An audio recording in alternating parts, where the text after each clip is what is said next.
Welcome to It's Upgrade Season, the only place to get raw and unfiltered advice on how to get your shit together 1 week at a time. I'm your host, Alexandria, and join me every Monday for The Upgrade and every Friday for The Wind Down, where I'm going to be answering your dilemmas. Small shifts, huge upgrades. Let's fucking do this.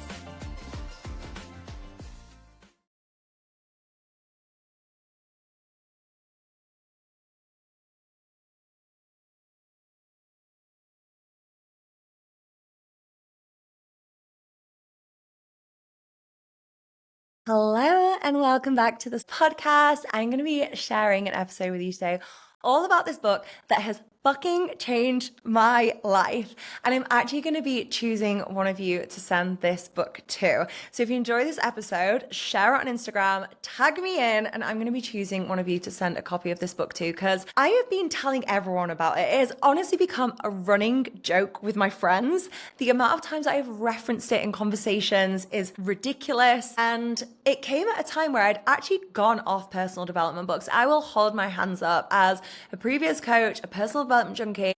I felt like so many books were just saying the same thing.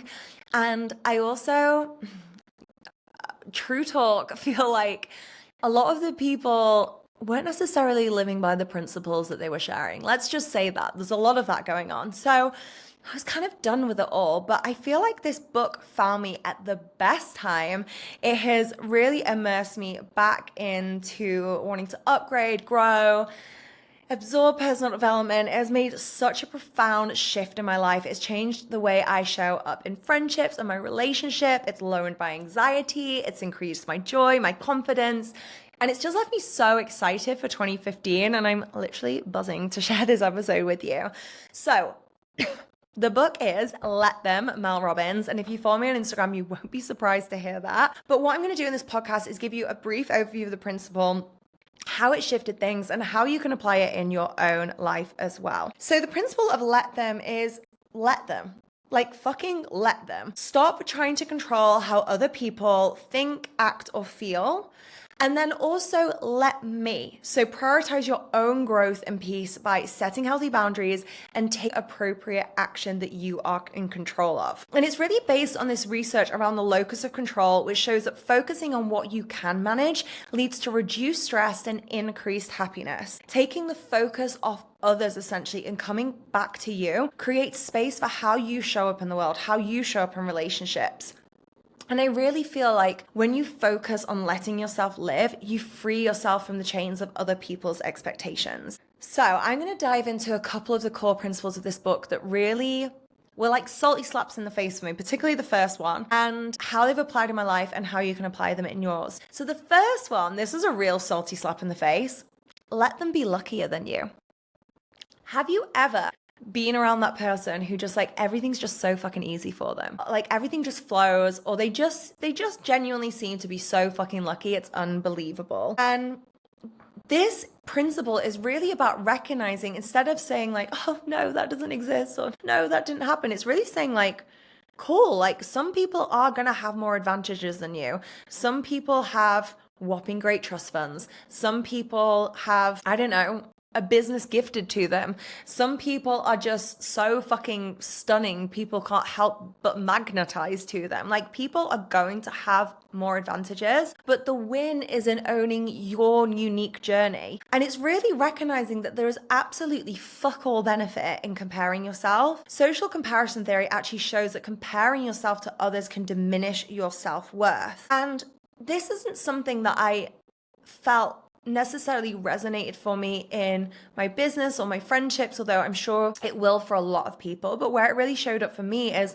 comparing myself with other people's pregnancies, other people's birth stories, other people's postpartum weight loss, or other people's journeys post-children. And it's only when I stopped doing this and I zoomed out and I was like, let them have that experience and let me have mine, I could truly see how lucky I was. And so whatever area you might be doing this in, whether it's seeing someone else's business wins or seeing how set up someone is already whilst you're struggling to even get your foot off the ground, like maybe someone's getting huge traction on their podcasts and you're struggling to get 10 people to listen, whatever it may be, let them. Because as soon as you redirect your energy from focusing on them and focus it back on you and what you want to create and what you want to do, that's when things are radically going to shift in your reality. The second one is let them think what the fuck they want about you. You can't control other people's perceptions, and trying to is fucking exhausting. And I had no idea how much I feared what people thought about me until last year. As identities started to become stripped away in postpartum, as I had shifts in friendship, shifts in my business, and really moving through that, I started to worry, what the fuck do people think about me? I started to worry that other people would have heard a skewed narrative and make assumptions about me. People would not hear the full story and make an assumption about me. I almost got frustrated. I was like, people won't know the truth and then they're going to think this about me, but I'm also not going to be that person who's going around defending myself. Just found it really, really hard. And when it came to stripping away in business as well, I was like, oh God, what are people going to think? What will my past clients think who I love and adore? Who will I be without these pieces that have been so core to my identity? And it was really just realizing as a mother in this era of my life, I just don't have the same space or bandwidth to look after myself, my mental health journey, my family first, and care what other people think about me. And this felt like such a relief. I get to let them think whatever they want about me, and I get to focus on what I know to be true about me, and really know that the people who know my heart will know the truth about me, and let that be enough. It is exhausting trying to control what outer circles think about you, what the world thinks about you, what everyone thinks about you. It's too much. We're also not set up to be that way. And it's such a reminder that your value doesn't decrease based on someone's inability to see your worth. So let other people think what they want about you and let it go. Why does it fucking matter? And I realized how little impact it actually had on my day to day. When I'm at home and I'm happy and I'm with my husband and my son or with my friends, I don't give a fuck. I'm happy. I'm chilling. So why would I destroy that experience by purposely worrying about something that I can't control, which is other people's opinions of me? The next one is let them be who they are in friendships. And the insight here is really embracing friends for who they are rather than trying to change them. This really was a game changer for me for how I show up in friendship. So I've always been that friend who is so overly aware of what's going on for my friends. And it's amazing, I think, to have this level of compassion. I love that I have that for my friends and that I care and that I can notice when something's up and I can be there for them, and it can lead to codependency. It can lead to me taking over responsibility to manage their experiences and manage their emotions. And Mel Robbins actually gives a great example in the book because she talks about a friend giving you the is it the cold shoulder, the silent treatment? And I can imagine myself in that situation if someone was being off with me, not texting me as much, giving me the cold shoulder. I would be so anxious previously. I would assume I'd done something wrong. I'd be trying to make amends. I'd be overcompensating, taking responsibility. And now I feel like let them have their own emotional experience. Let them do that if they want to do that.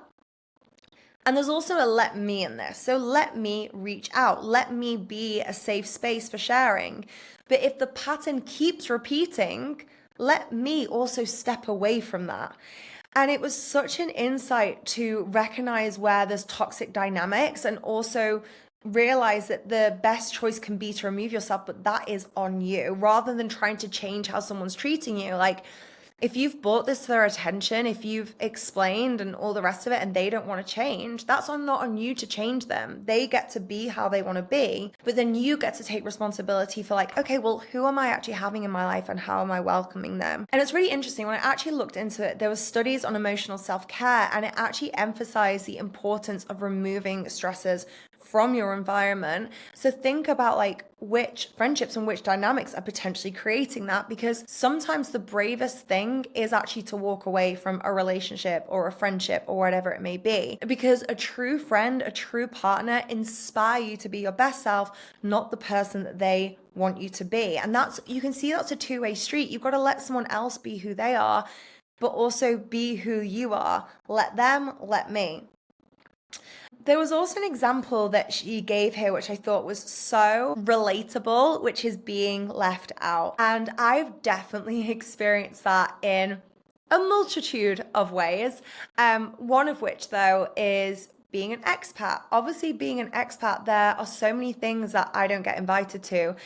And sometimes it sucks because there are actually things that I would make the effort to go to. Sometimes it's being like a hen do or a baby shower, and it's like, there's been times in my life, okay, maybe not post Leo because it's really not as easy, but there's been times in my life where I would have happily actually hopped on a plane to show up for my friends. Like, I very much am that friend. I will really go above and beyond in those respects. But she was saying, if like people want to leave you out, let them. And again, that actually felt like such a relief in my body. I'm like, oh, like, if the girls want to leave me out, let them. Like, the fight just drops. Maybe just experience it in your own body for a minute. Imagine, instead of fighting it, instead of getting upset about it, instead of trying to control other people, which you can't do anyway, just let them. And there's such a relief. But then there's the let me element there as well. Being honest with yourself. Have you made an effort? Have you actually reached out? Have you actually poured into that friendship? And if you haven't, well, maybe that's why you're getting left out. Not always the case, but sometimes. Have you explicitly stated, hey, I would be happy to fly over for this, or I would love to fly over to get some time with you on this? So I love that there's this element of personal responsibility here without taking over personal responsibility. It's knowing where the limits are for you. And if you are feeling lonely or isolated or left out, make the effort, reach out to people, arrange something. This leads me on to the next one, which again was such a wake-up call moment for me in this book. And it's never your job to manage another adult's emotional experience. And that was actually a direct quote that I ended up writing in my notes. And the insight here is that you are not responsible for soothing or fixing someone else's feelings. How much of a fucking relief is that to hear? I'll repeat that again. You are not responsible for soothing or fixing someone else's feelings. And it's really speaking to me here as well about how boundary setting is essential for mental health. And it's again supported by the research on emotional labor. Emotional labor is referring to the process of managing and sometimes suppressing your emotions to meet external expectations. This could be in a professional setting. It could also be in personal relationships. And it can mean performing emotions that might not come naturally, or it might mean hiding things, but it shows that if you continue to suppress your authentic feelings or overextend yourselves to meet the emotional needs of others, it can lead to stress, burnout, and even long-term mental health issues. And I've definitely had this experience, and it can be really, really hard, particularly when you love someone, particularly when you care about someone, to not do this. And what I love about the Mel Robbins books is she actually looks in this book at some of the most hardest examples of having to do this in people's lives. I can see patterns already, and I was already seeing patterns when I read this book of where I've done this, where I've overextended myself, or where someone else is having such an emotional experience. I've bended and molded myself because I think I just need to prioritize them feeling better or what they need or manage their emotional experience. Or I have tampered down things that feel naturally to me because I know that they are having an emotional experience to it, which is theirs to manage, but I'm then trying to manage it for them. And I think it's such an important reminder that you're not responsible for someone else's emotional weather, but also you are not being a loving and kind person when you try and do this, because that's what we think, don't we? We think, oh, I'm such a good friend. I'm such a loving and kind and compassionate person because I'm trying to do this for them. No, being a loving, kind and compassionate person is really saying to someone, hey, I trust you to hold this, or giving them the space to learn to manage it and the room to learn to manage it themselves and to be strong enough to do that without you constantly jumping in. That's how people become emotionally strong and able to regulate their emotions, not by you constantly trying to manage it for them. That's how we also end up in these patterns of codependency. That over the long term knocks confidence, it knocks self-esteem. So I really loved this reminder. And again, this could be something that shows up for you in other areas as well. Maybe it's showing up for you at work. Maybe it's showing up for you in your romantic relationship. I do want to put a caveat on this though, because it is my job to help my child process their emotions. So whilst adults need to manage their own feelings, children rely on us for guidance in healthy emotional expression. So child development studies stress the importance of emotional intelligence in the early years. And through listening to this book, and also Leo nearly being 2, I can't fucking believe it. I've actually just started to do a course called Big Little Feelings. You've probably seen it all over Instagram. I will report back on how it is. It's early days, but it's already helping. He's in his big feeling stage, and it's really helping just understand what's going on for him in his brain, and also understanding how I can support that. And it's already made me more compassionate because I'm understanding, like, he wants to be in on everything. He wants to understand, like, when patterns change, it's hard for them. Like, all these things are really helping me, and I love it. I'm loving this stage. Don't get me wrong, there has been some hard tantrum moments, but I'm so obsessed with him. He's so much fun. He's so loving. He's so playful. He's like a little entertainer. He's such a lover boy. Like, he loves other little girls. Like, there's times where he's like loving on me and I just can't get enough of it. And he's talking the other day. I was driving into gymnastics and he said, "I love you." And I died, like fully died. And just little things like when he says, "Yeah," and he comes and grabs my hand and he answers questions now, it's unbelievable, you guys. It's unbelievable. So, yeah. On that note, let them judge how you mother. Jenna Kutcher did a great Instagram post on this, but I just wanted to add some elements to this because it's kind of a spin-off from the book. But let them judge how you mother. Like, let them judge you for sleep training. I received so much judgment over that, I will be honest. Let them judge you. I posted a reel the other day and I kind of knew that it was, I put on it like controversial opinion because I knew it would like fire up some people, but I was talking about the mum wine culture. I'd actually love to just touch on this briefly where I've got a bit more space to talk fully around it. So I keep seeing this thing on Instagram where it's like, mummy wine culture teaches you that you need a glass of wine, but you don't need that glass of wine. And honestly, a lot, like, sometimes it's helpful and it feels informative because it's sharing about sober curious living and how being alcohol free can be really supportive and how there's other ways to regulate your emotions. And that I am fully behind. I am fully behind people being sober, people being sober curious.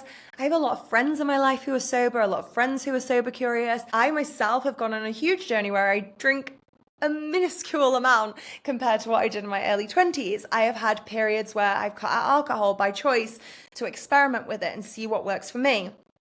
I am a full advocate for this, so let me pre-frame by saying that. However, I've never actually firsthand seen any of this supposed advertising of mum wine culture. All I've ever seen is other mums talking about it in a way that can feel quite shameful. And I think it perpetuates this thing that if you are a mum and you do have a glass of wine, that you're a bad mother, or you don't know how to manage your emotions enough, or you don't know how to regulate your. And it's crazy how we operate in this world of extremes right now. I am a mother who meditates. I go to therapy. I do a fuck ton of personal development. I do the childhood courses. I do all the things. And guess what? I fucking love a glass of wine. I love the taste of a cold, crisp glass of rosé or a beautiful white sunset or the most delicious Monkey 47 slice of orange, good quality tonic water, some ice cubes. They are exceptional experiences to me, and I will fucking own that. I'm not binge drinking. I'm not drinking every day. Oh God, I now feel like I'm now justifying myself to the mum shamers, but I just want to normalize, like, it's okay, like, to also not be completely sober. It's okay if you enjoy a glass of wine. That doesn't mean you inherently have an alcohol problem. And I just wanted to speak to the mums who get it. And don't get me wrong, I got flooded with comments on that as well, the mums who got it, and they were like, fucking cheers. And the irony was, so many of the mums that were commenting on it in this way, I know are people who are heavily immersed in personal development, heavily immersed in doing their own work, practitioners that do sound baths, human design, all the rest of it. Like, we've got to stop thinking it's so black and white. Like, if being completely sober is what works for you, that is amazing. And I know a lot of people it does work for. I have experienced it myself. For me, I actually love the taste of wine. I love the experience of a glass of wine. I love the ritual of a glass of wine. I am so into food and I love the pairings and I love, like, there is things that I genuinely love around that. And for me, it feels really good to have as part of my week 1 or 2 glasses of wine. And I'm just gonna be okay with that.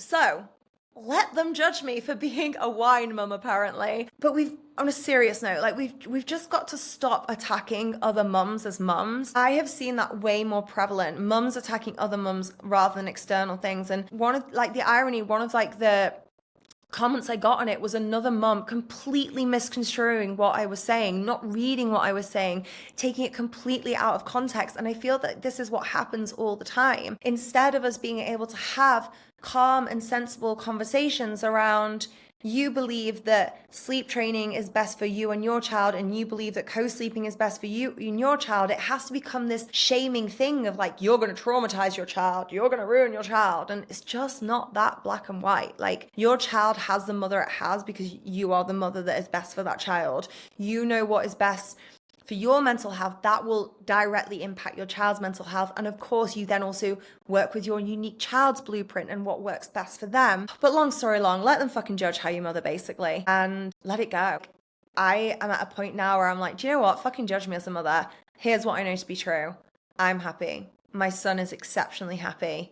My husband's happy. We are a really happy family. We are thriving. Think what you want. Water off a duck's back. So I wanted to share, those were some of the ones that like really potently came up for me, but I also wanted to share some others that I felt could be really resonant for you girls listening. So these are ones that may have shown up for me in different parts of my life or weren't necessarily like prevalent to me right now, but I wish I had this book 10 years ago. So first of all, let them show themselves who they really are in your relationship. So if you are in a romantic relationship with someone and they are constantly exhibiting a certain behavior, and maybe you've had a conversation around it changing, it's not changing, like, let them, like, that's who they are. They get to be who they are, but you get to show up how you want to show up in that relationship and really demonstrate the qualities that you want to bring to that relationship. And that may inspire them to change. It also may not. Something I wish I could tell, so like myself in my 20s, but also so many of my friends in my 20s, was that like, you have to love a partner for who they are without changing them. I feel like so many women fall in love with the potential of a man or who they think he could be or who they think they can make him. I think that's a completely wrong way of going about it. Like, you have to love someone for who they are. When I fell in love with Jake, he was starting a business and he had a job. He was very, very busy and had very little time for me. I had to love him even when he had very little time for me.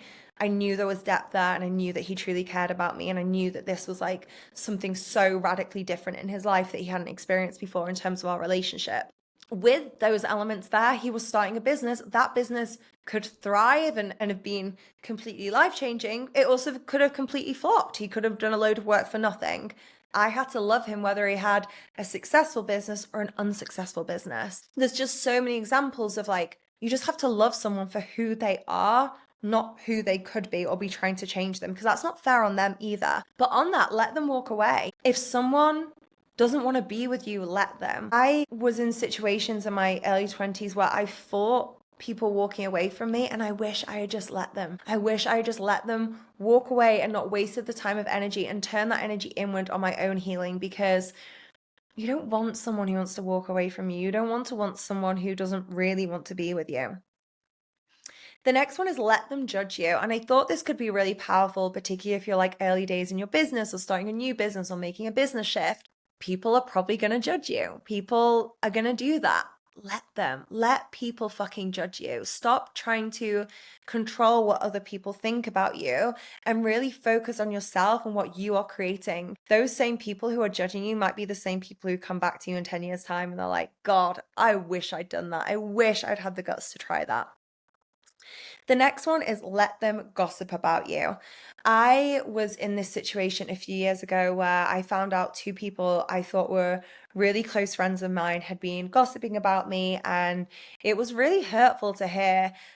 I could see pretty quickly it was coming out of their like own insecurities, but it still hurt.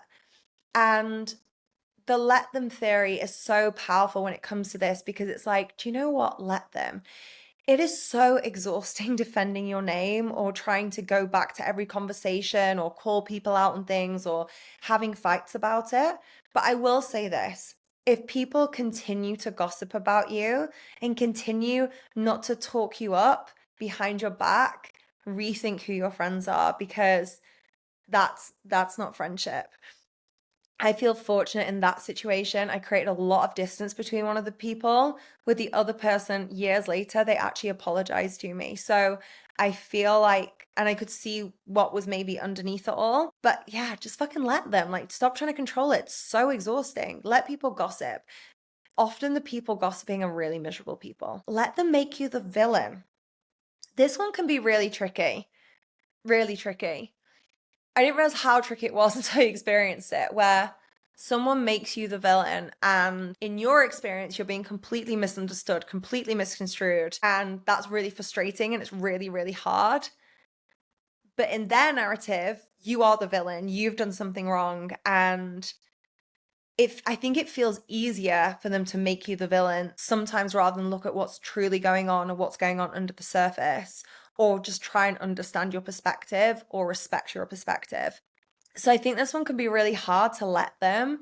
But the thing is, I've realized when people have made up their mind about you, they've often made up their mind about you. And you can argue your point till you're blue in the face. You can try and get them to understand your perspective till you're blue in the face. Doesn't really shift anything. Like, people change their own mind in their own time. And also, there's often something bigger going on for them that they are not ready to face.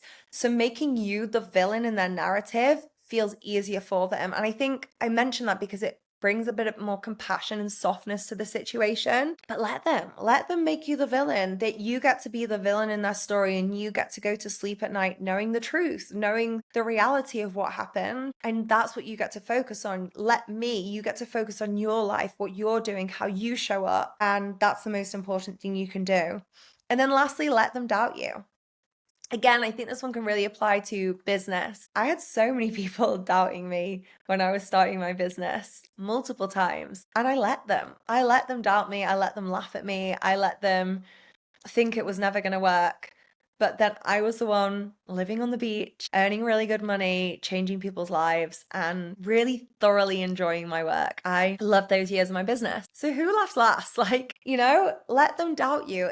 Their doubt doesn't actually have an impact on you unless you let it. Okay?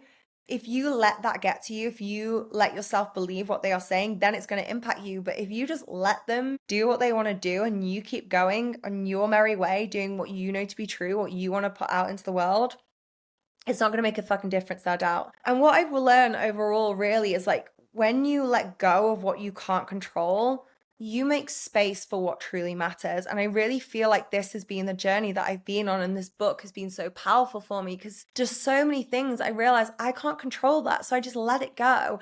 And it creates this vacuum, it creates this space, it creates this relief, it creates softness in my body. It's just like a massive fucking exhale where I'm like, I get to let everyone else get on with their lives, and I get to focus on myself and how I show up in relationship to other people. I think self-development can go too far sometimes in being very honestly egotistical and ego-centered, in that it focuses so far on the self, it forgets to think that we exist in relation to other people, and what we do, what we say, how we show up does have an impact on other people. I think we have to be careful of that. I think it can also go too far where it's then taking over self-responsibility, and I think that can keep you in toxic relationship patterns because you're constantly trying to take responsibility for other people when actually they need to take some fucking responsibility for themselves. So what I love about the let them, let me, is it really brings the two together of, yes, bringing the the focus back onto yourself, but also saying from that place, okay, what can I do in this situation? What action can I take? How can I be empowered in this situation to shift things in the direction that we want to shift them? And it's really been a reminder to me that your life is yours to live. Let them think what they want and just let yourself be free. This has just felt so, so freeing. So I would love to hear from you ladies. What has you been your biggest takeaway from this episode? What's the thing where you're just gonna like start fucking letting them? And as I said, this book has completely changed my life and I want to gift this to someone. I want to give back to you ladies. So take a little screenshot, share it on social media, tag me in, and I'm going to be sending this book to one of you. But for now, I'm sending you love, I'm sending you joy, I'm sending you abundance, and I'm reminding you just fucking let them own your own life and create what you want to create.